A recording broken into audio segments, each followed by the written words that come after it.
introduit bien cette prédication sur un royaume basé sur le bonheur. Et c'est Christ qui annonce.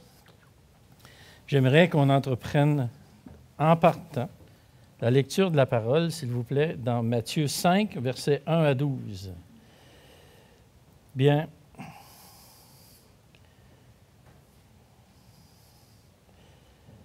juste par curiosité, j'aimerais savoir, ceux qui ont encore des Bibles papier ici, dans la salle, quand même, c'est quand même pas pire. Moi, j'ai décidé d'avoir une Bible sur mon téléphone. Là. Et on entreprend la lecture, Matthieu 5, versets 1 à 12. Voyant la foule, Jésus monta sur la montagne, et après qu'il se fut assis, ses disciples s'approchèrent de lui. Puis, ayant ouvert la bouche, il les enseigna et dit, « Heureux les pauvres en esprit, car le royaume des cieux est à eux. Heureux les affligés, car ils seront consolés. Heureux les débonnaires, car ils hériteront la terre. Heureux ceux qui ont faim et soif de la justice, car ils seront rassasiés. Heureux les miséricordieux, car ils obtiendront miséricorde. Heureux ceux qui ont le cœur pur, car ils verront Dieu. Heureux ceux qui procurent la paix, car ils seront appelés fils de Dieu. Heureux ceux qui sont persécutés pour la justice, car le royaume des cieux est à eux. Heureux serez-vous lorsqu'on vous outragera, qu'on vous persécutera, qu'on dira faussement de vous toutes sortes de mal à cause de moi.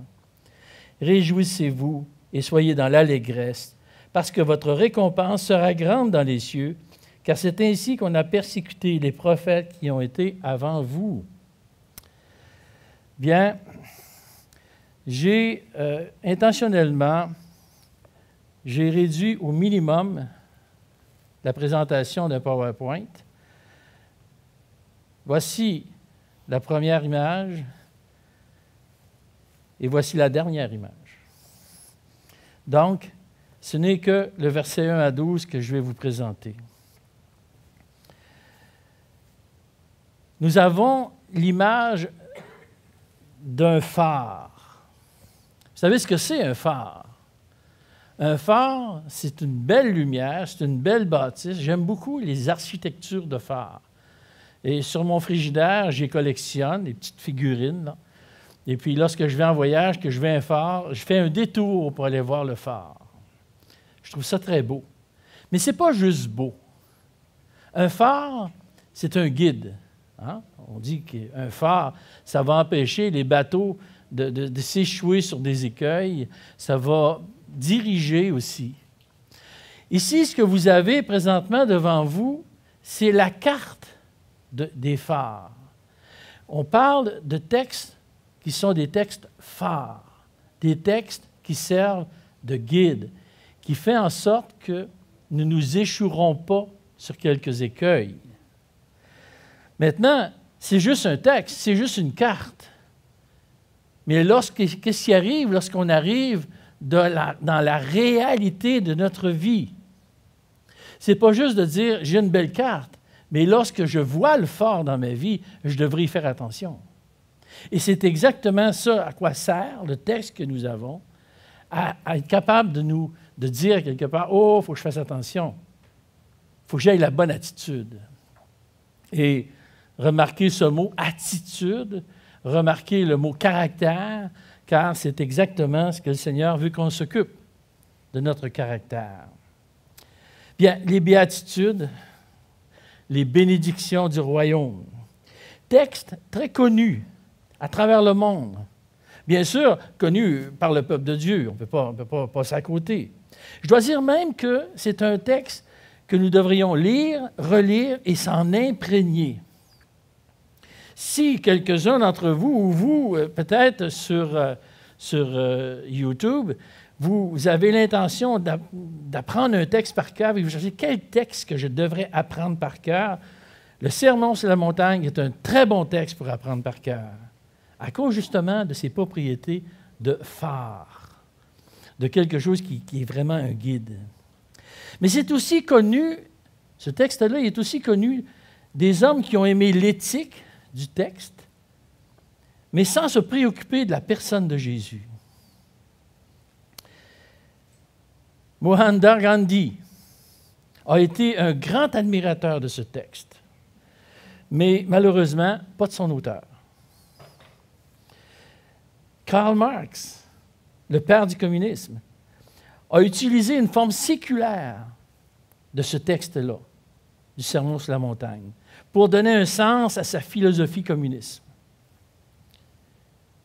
Plusieurs personnes ont pris le texte d'une manière extrêmement littérale et sont devenus des pacifiques à part entière, mais sans jamais reconnaître l'auteur. Finalement, il est impossible de séparer l'éthique de Jésus et la personne de Jésus elle-même. On peut tomber en admiration devant le texte, comme je peux tomber en admiration devant des très beaux poèmes qui m'emmènent même à des larmes, sauf que ce n'est que des mots. Ce texte devient des beaux mots si à quelque part, nous ne l'associons pas à Christ. Toutes les paroles prononcées prennent leur force, non pas dans ce qu'il est dit, mais dans qui il l'a dit. C'est important. Je pourrais vous citer le texte et vous dire, c'est moi qui l'ai dit, ça n'a aucune valeur. Mais si c'est Christ qui parle, toute la valeur est là. Car c'est vrai qu'il est la vérité. Et on voit aussi dans ce texte-là, c'est toujours l'analogie d'un roi, du roi qui définit son royaume. Okay? L'importance de ce discours vient du fait qu'il constitue son royaume. Il va plus loin, il va dire « De quoi est fait mon royaume? » Et il commence, et il établit les bases. On peut voir un enseignement absolument révolutionnaire, du chapitre 5 jusqu'au chapitre 7. C'est un enseignement qui n'a jamais été entendu ailleurs. C'est un royaume où ce que lui s'établit, à 17 reprises dans ces 3 chapitres-là, il vous dit « Je vous dis en vérité ». Et il établit son autorité sur un royaume qui, jusqu'à ce jour, n'a pas pris toute la place qu'elle devait prendre. Elle n'a pas été si importante dans le monde. Pourtant, elle devrait avoir toute son importance pour chacun de nous qui voulons suivre Christ. Ce texte-là, les 12 versets que l'on a vus, que l'on a lus, définit le caractère de ceux qui vont habiter le royaume, de ceux qui habitent déjà le royaume de Dieu. Le Sermon sur la montagne nous donne une ligne de conduite pour nous transformer, pour devenir à l'image de Christ. Parce que c'est le but de Dieu, nous emmener à l'image de Christ. Rien de moins. Je ne veux pas être un Denis amélioré. Je veux être un Denis qui ressemble à Christ. Naturellement, ça demande un investissement. Je ne veux pas. Les béatitudes ou les bénédictions, comme on peut les nommer, sont la réponse de Dieu à un certain comportement. C'est la prescription de Dieu pour savoir comment être béni. Ces 8 sources de bonheur que nous allons voir, on peut les vivre partiellement aujourd'hui. Dieu nous les donne pour que nous les cherchions dans notre vie, pour que nous les consacrions à ce devoir de chrétien. Mais c'est sûr que dans un futur qu'on espère très proche, elles vont s'accomplir parfaitement. Nous allons avoir une réponse parfaite à ces bénédictions-là. Les béatitudes elles-mêmes sont une introduction à tout le sermon de la montagne. Dieu bénit ses enfants avant de les mettre à la tâche. D'abord, ils sont bénis. Et on retrouve cette même manière de faire au mont Sinaï. Dieu a sauvé son peuple d'Égypte. Dieu leur a rappelé les promesses. Et ensuite, il leur a donné la loi. Christ fait la même chose ici. Il nous dit, voici comment vous pourrez être bénis, voici comment vous êtes bénis aujourd'hui. Et ensuite, on va parler d'autres choses. Dans le verset 1, il est clair qu'il y a une foule qui est là, qui est rassemblée. Probablement à la suite de la renommée qui s'est répandue, on a vu dans le chapitre 4, juste avant, dans une grande région au nord d'Israël, dans le chapitre 4, on voit que Dieu est vraiment populaire. Il guérit, il lui apporte énormément de choses, il devient populaire. Et là, il commence son discours. Mais on voit qu'il rassemble ses disciples. Certains commentateurs disent que, bon, on en a vu qu'il y avait 4 disciples qui étaient nommés, mais certains commentateurs disent que tous les disciples étaient rassemblés. Ce n'est pas nécessairement chronologique, là, mais quoi que tous les disciples étaient là, le discours est assez important pour que l'on puisse penser cela.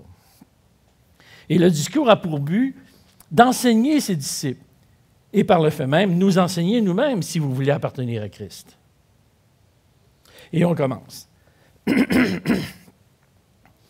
Heureux les pauvres en esprit, car le royaume des cieux est à eux. Il ne faut pas confondre ici. OK? Il ne faut pas confondre les pauvres en esprit aux pauvres d'esprit. Il y a une grande différence. La toute première fois que j'ai lu ça, j'ai dit, hein, il faut que je sois pauvre d'esprit, moi. OK? Il y a une grande différence. On connaît bien le terme pauvre d'esprit, puis ce n'est pas très, très flatteur. Dire à quelqu'un, tu es pauvre d'esprit, c'est pas terrible. Mais par contre, ce n'est pas commun dans notre langage de parler de quelqu'un qui est pauvre en esprit. Mais être pauvre en esprit, c'est le contraire d'être autosuffisant. Les caractéristiques principales de quelqu'un qui est pauvre en esprit, c'est l'humilité. C'est la qualité qui prédomine. Celui qui est pauvre en esprit, il comprend. Il admet sa ruine spirituelle, son état de perdition sans la grâce divine en lui. Il n'y a aucun accès au royaume de Dieu à moins qu'il admette sa pauvreté spirituelle. Je suis pauvre. Voilà la toute première bénédiction. Et sa place dans la liste est importante. Heureux les pauvres en esprit, car le royaume des cieux est à eux. Première bénédiction. Pourquoi? Parce que par elle, on peut comprendre toutes les autres qui vont suivre. C'est la porte d'entrée à toutes les autres bénédictions. J'ai besoin de la richesse de l'esprit pour avoir accès au royaume des cieux. J'ai besoin de la richesse d'esprit pour comprendre quoi que ce soit du royaume des cieux. Par moi-même, il est impossible que je puisse comprendre le royaume des cieux. Il faut que l'Esprit m'enrichisse pour que je puisse avoir accès à ses connaissances. Et cette richesse de l'Esprit ne s'acquiert que d'une seule manière. On pourrait essayer toutes les manières, mais il n'y a qu'une seule manière qu'on peut acquérir cette richesse de l'Esprit. Premièrement, comme je l'ai déjà mentionné, admettre notre pauvreté. Admettre notre incapacité. Celui qui est pauvre en esprit reconnaît sa pauvreté. Il reconnaît son besoin afin que Dieu le rende riche de son esprit. Mais si je suis déjà riche en moi-même, si déjà je dis non, moi je suis riche, je suis capable, Dieu n'enrichira jamais quelqu'un qui est déjà riche. Je dois admettre ma pauvreté pour que Dieu puisse m'enrichir. Si on ne reconnaît pas notre faillite spirituelle, notre besoin de l'Esprit de Dieu, on prend le même chemin que Gandhi et que Marx. Exactement le même chemin.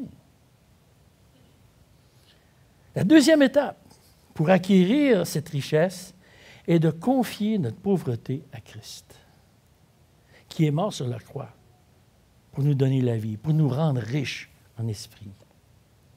Ma richesse n'est pas de moi. Je ne suis pas riche en moi-même. Elle vient de l'extérieur de moi et elle m'est donnée par Dieu. Tout simplement en acceptant Christ, que Christ soit mort pour moi à la croix. Ça fait au-dessus de 40 ans que Christ a décidé de me rendre riche en esprit. Mais en moi-même, lorsque je regarde juste à moi, là, je suis pauvre en esprit. Je suis aussi pauvre en esprit qu'il y a 40 ans. J'ai encore besoin, aujourd'hui, de la richesse que Dieu va me donner pour être riche. Si vous enlevez l'Esprit de Dieu en moi, je vais retourner dans les mêmes sentiers que j'avais avant.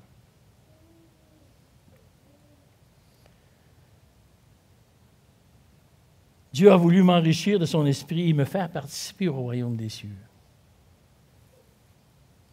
Pour bien comprendre cette béatitude, la question à se poser, c'est est-ce que je suis autosuffisant en moi-même? Ou est-ce que j'ai besoin que Dieu me remplisse de sa richesse? Est-ce que j'ai besoin d'admettre devant Dieu que je suis pauvre en esprit? Et c'est le passage obligé. Et je vous rappelle encore ce que j'ai dit. La compréhension du sermon sur la montagne vient si nous comprenons bien cette bénédiction. C'est, à mon avis, la plus importante. C'est celle que l'on ne peut absolument pas passer à côté. Et la deuxième bénédiction. Heureux les affligés, car ils seront consolés. Maintenant que nous sommes entrés dans le royaume des cieux, j'espère que pour toutes les personnes qui m'écoutent, soit sur YouTube ou soit en présentiel, j'espère que vous avez pris cette décision-là d'admettre votre pauvreté afin d'être enrichi de Christ. J'espère. Mais maintenant que ceux qui sont entrés dans le royaume des cieux, Christ se révèle dans ses bénédictions et il a besoin que Dieu voie la condition. Nous avons besoin de voir la consolation. Nous avons besoin de voir la consolation, car nous serons tous affligés. Nous ne serons pas peut-être affligés. Nous vivrons tous l'affliction. Premièrement, le péché nous afflige. Comme il a affligé Christ durant toute sa vie, il a réagi fortement face au péché lorsqu'il a chassé les vendeurs du temple. Il a pleuré face au salaire du péché lorsqu'il a dû ressusciter son ami Lazare. Lorsqu'il a repris ses disciples, qui n'avaient pas été capables de guérir un enfant, il leur disait « Race d'incrédules, jusqu'à quand serai-je avec vous? Jusqu'à quand vous supporterai-je? » Dans Marc 9. Il a aussi prononcé des paroles décevantes sur Jérusalem lorsqu'il parlait de cette ville en disant qu'il avait tenté de la rassembler. Christ a vécu à travers du péché en étant affligé du péché. Et c'est notre lot aussi. Le péché des autres va nous affliger. J'ai annoncé le salut à un jeune homme un jour, et puis il a accepté le Seigneur devant moi, et on a prié, et on a été contents. Une semaine plus tard, lorsque je l'ai revu, il me dit « Hey, il dit, je vois tous les péchés des autres dans ma vie. » Il dit « Ça se peut-tu? » Il dit « Tout ce que je peux voir maintenant. » Et il voyait les siens aussi. Nos propres péchés vont nous affliger, ils devraient nous affliger, afin qu'on puisse les mettre à la croix. Si les péchés que nous commettons ne nous dérangent plus, on a un problème. Nos péchés devraient nous affliger, afin qu'on puisse les mettre à la croix.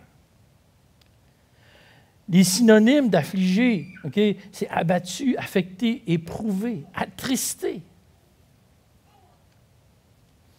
Et Christ a passé maître dans l'art de consoler.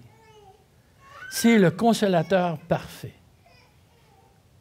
Christ, il nous a dit même, je vais vous envoyer un autre consolateur.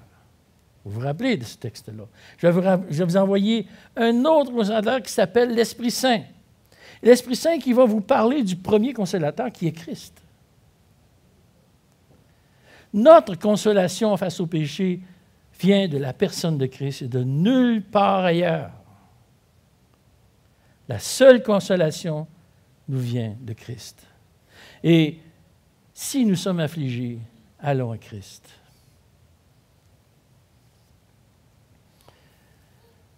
Heureux les débonnaires, car ils hériteront la terre.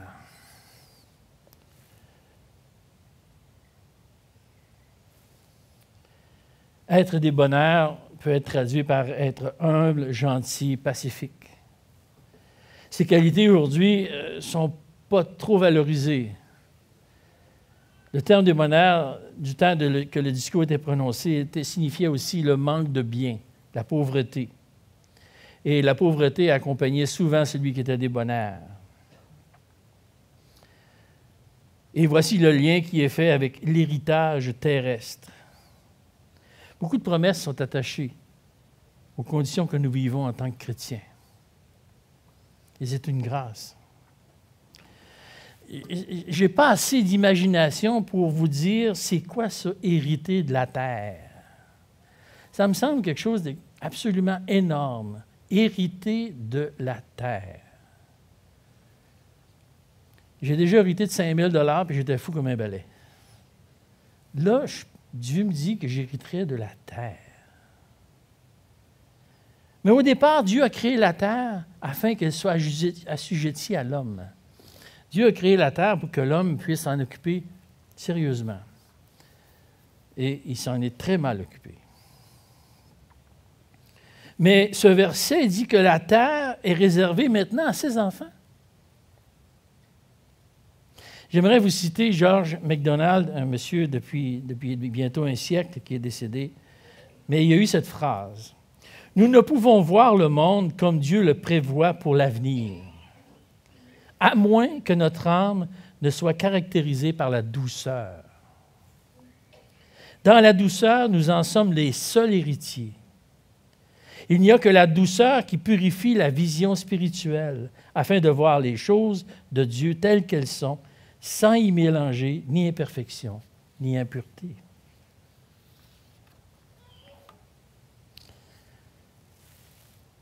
Heureux les débonnaires, car ils hériteront la terre. Je trouve que c'est pas cher payé pour ce que ça donne. Heureux ceux qui ont faim et soif de la justice, car ils seront rassasiés. Comme chrétiens, nous sommes en manque de la justice de Dieu.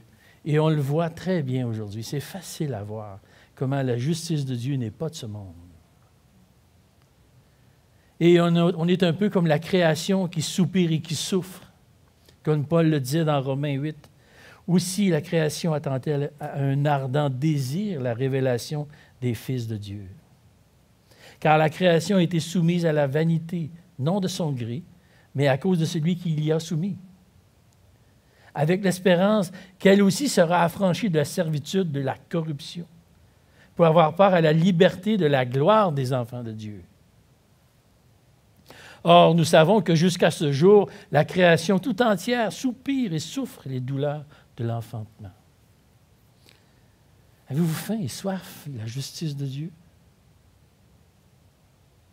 Vous serez rassasiés. Cette promesse de rassasiement est pour nous. Et c'est une gloire. Et c'est une grâce de Dieu.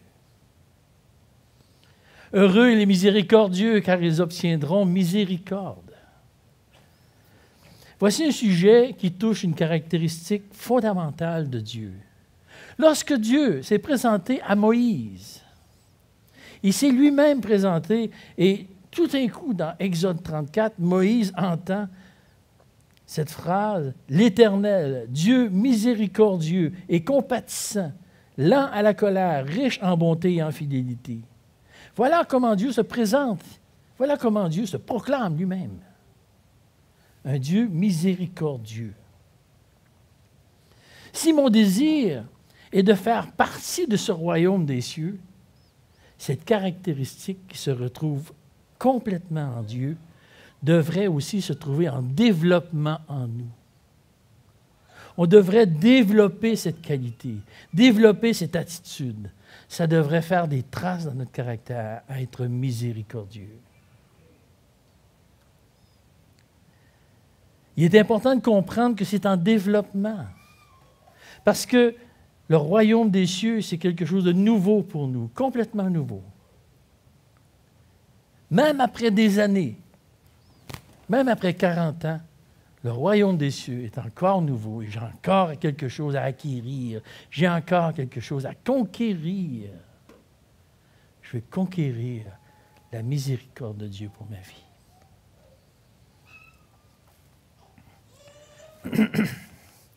Heureux ceux qui ont le cœur pur, car ils verront Dieu. Le cœur pur, ceux qui ont le cœur pur vont voir Dieu.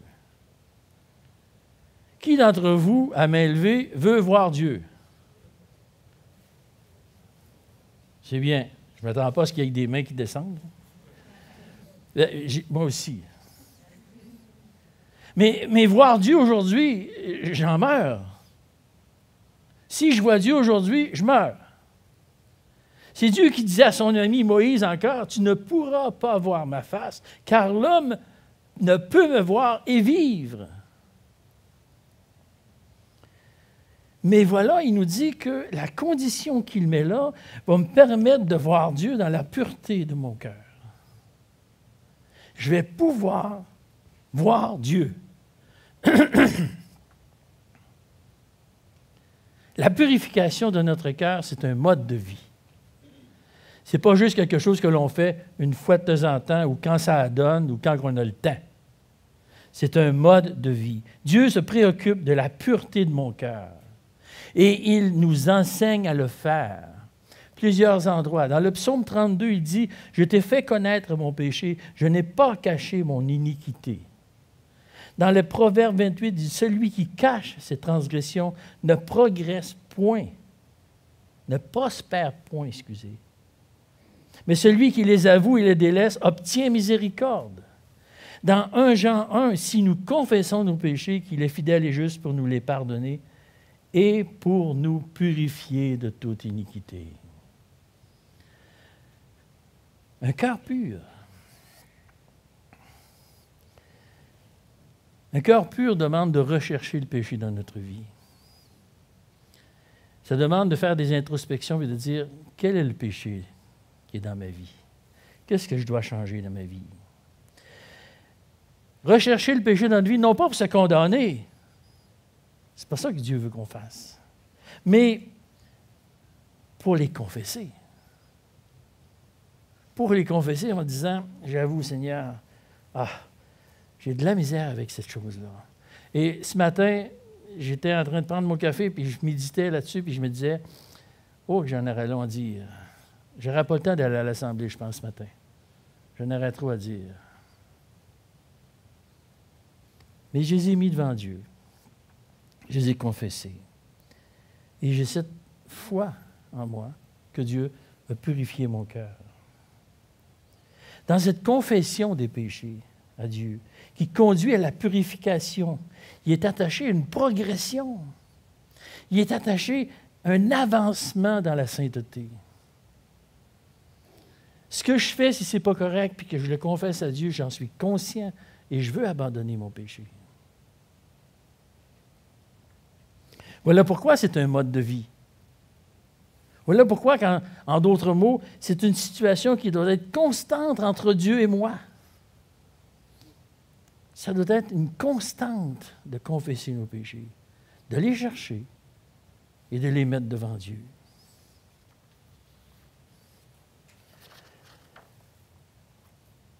Heureux ceux qui procurent la paix, car ils seront appelés fils de Dieu.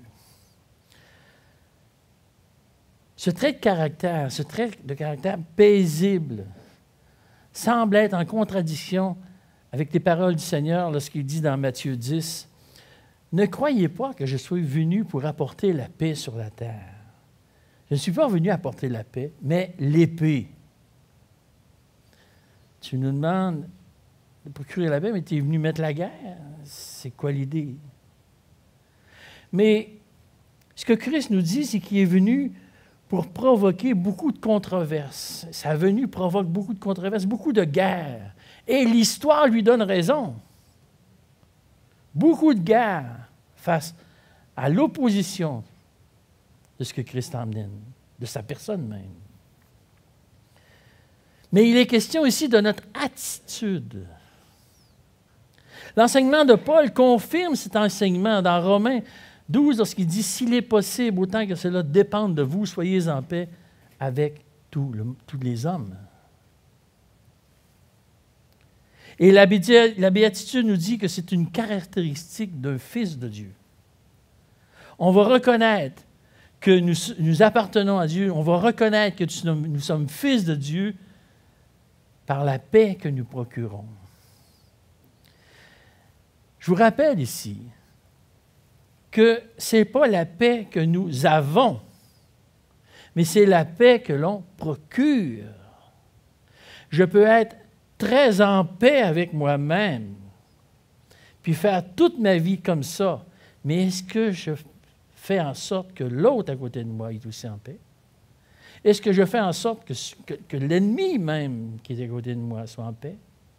Est-ce que je procure la paix? Est-ce que je donne la paix aux autres? Et c'est à cela qu'on va être appelé fils de Dieu. Non seulement à ce que j'ai en dedans de moi, mais à ce qui sort de moi.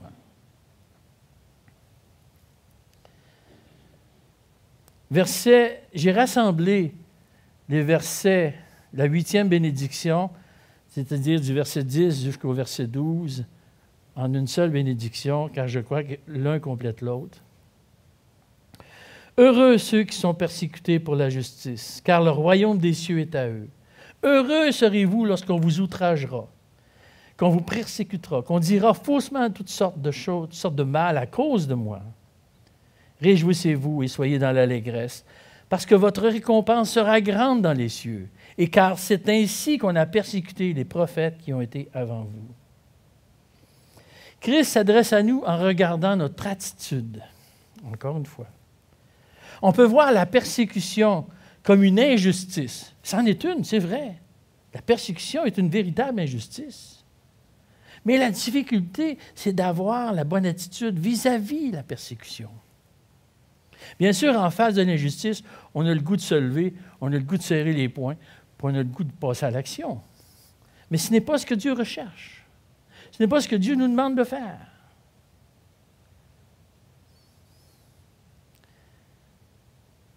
Voyez-vous, Christ lui-même nous dit qu'il est responsable de notre persécution. Avec ces 4 petits mots, « à cause de moi ». Il est responsable, mais pas coupable. Parce que Christ est venu sur la terre avec la responsabilité de dire la vérité. Et c'est le seul qui l'a dit, la vérité.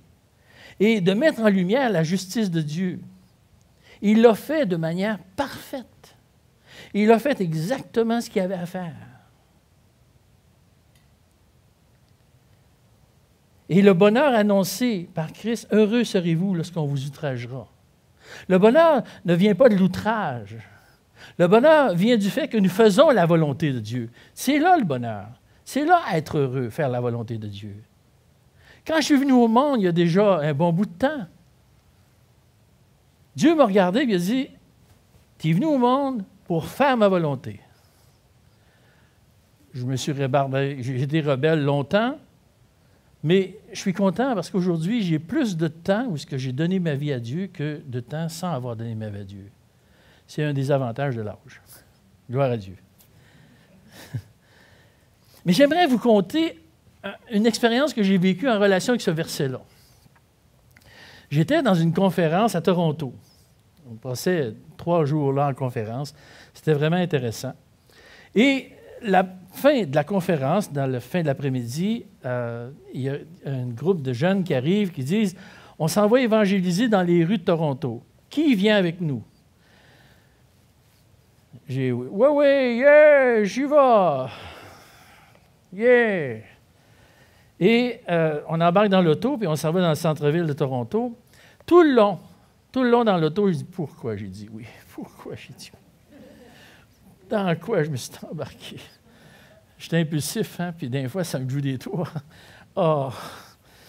Bien, de toute manière, je me remonte dans le centre-ville en train d'annoncer l'Évangile en anglais des gens de Toronto. Ça va. Mais sauf que, La manière qu'il faisait ça, c'est qu'à chacun notre tour, il fallait qu'on soit un homme sandwich.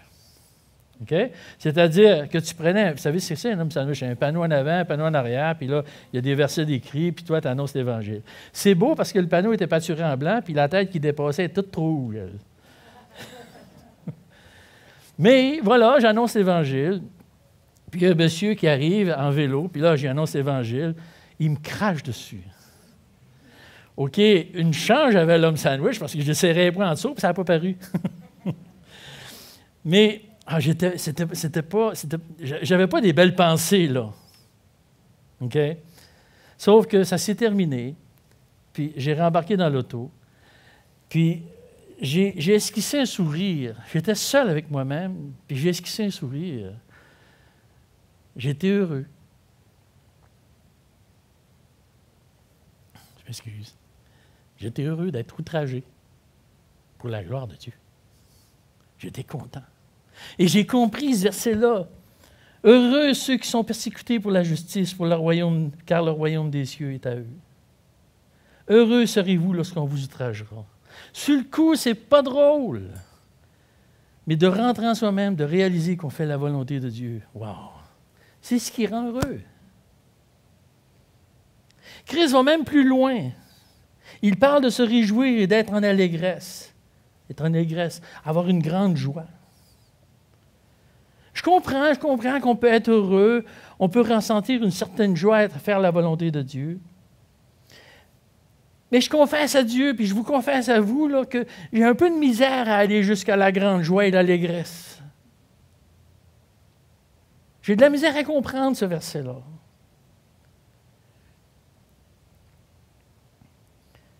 Ça serait-tu parce que mes yeux sont au mauvais endroit? Je regarde la mauvaise chose. À la persécution que l'on vit, il est attaché une récompense. Et selon Christ, cette récompense-là est suffisante pour que l'on puisse se réjouir et être dans l'allégresse. C'est sûr que ce n'est pas facile. Je vous l'avoue, ce n'est pas facile. Mais si on a les yeux à la bonne place, lorsqu'on regarde à la bonne place, on est capable d'être réjoui. On est même capable d'être dans l'allégresse. Par la foi. Pas par les circonstances qu'on vit, mais par la foi.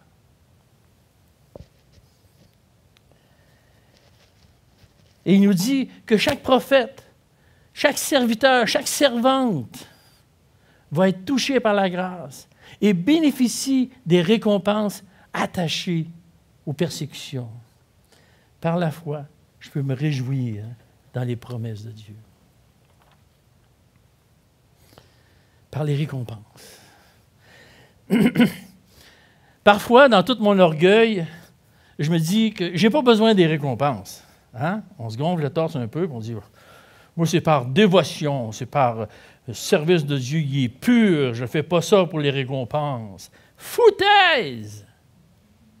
J'ai besoin de savoir que Dieu a des récompenses pour moi. Et Dieu le sait, il me le dit. Si je fais la bonne chose. Mon cœur a besoin de savoir qu'il y a des couronnes, qu'il y a des récompenses attachées au service rendu. Je n'ai besoin pour m'encourager. Je suis content de savoir que le Seigneur va m'accueillir en me disant que ce que tu as vécu à cause de moi, voici les récompenses et les couronnes grâce à moi.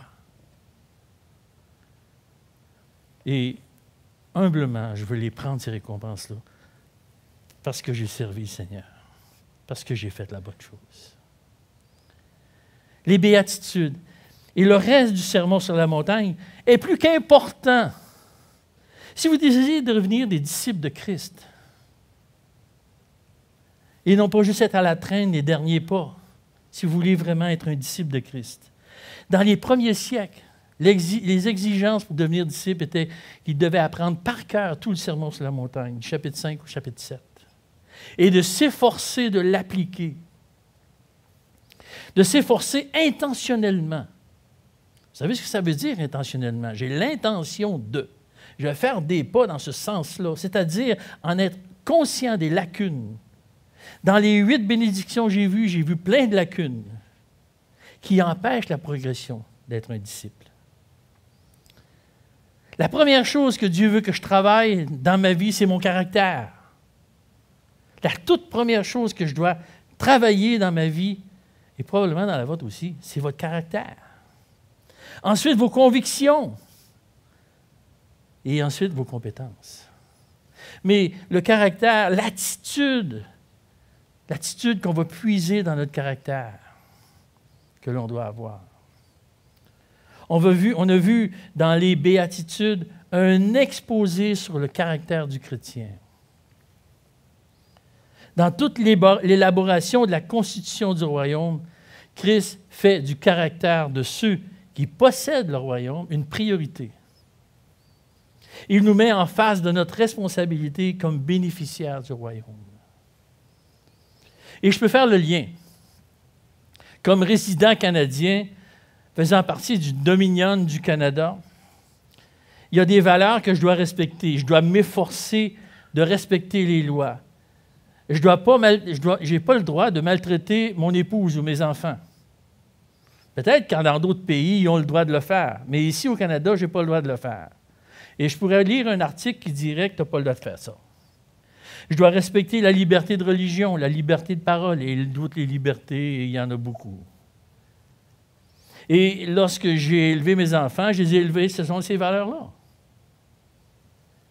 Dans le royaume des cieux, et en passant, quelqu'un qui viendrait d'un autre pays, qui, chez eux, il aura le droit de martyriser son épouse, il vient ici, il n'a plus le droit de le faire. C'est son nouveau royaume. Le même principe s'applique pour nous dans le royaume des cieux, le sermon sur la montagne, ce sont nos droits et libertés. Comme j'ai enseigné à mes enfants les valeurs canadiennes à respecter, Christ nous enseigne nos droits et nos libertés dans notre royaume. Nous voulons être des participants au royaume des cieux. Les béatitudes sont importantes. Lisez-les, apprenez-les. Jugez en vous-même, et on va terminer sur ça. Est-ce qu'il est moralement permis d'ignorer les profondeurs du sermon de la montagne? De le lire sans faire de lien avec notre quotidien. Est-ce que c'est moral, comme chrétien, comme celui qui habite le royaume des cieux, de dire, je le lis, c'est des beaux mots, passons à autre chose. Non, ça devra faire une impression dans nos cœurs. Ça devra faire une impression dans mes souliers. Ça devra faire une impression dans mes mains. Ça devrait faire une impression dans mon cerveau et dans mes actions de tous les jours. Seigneur Dieu, merci pour cet enseignement si évident. J'ai besoin de ce sermon sur la montagne pour rectifier ma vie. J'ai besoin, Seigneur, non pas de lire le phare, mais j'ai besoin de le voir, le phare dans ma vie, qui va m'aider, qui va me diriger, qui va me guider. Seigneur, sois celui qui est au début de ma vie, et ça, c'est lui qui est jusqu'à la fin de ma vie, pour transformer mon cœur, pour transformer mes pensées, toujours pour que tu sois avec toi, Seigneur, pour que je puisse éviter les écueils de cette vie. Par le beau nom du Seigneur Jésus-Christ que nous te prions. Amen.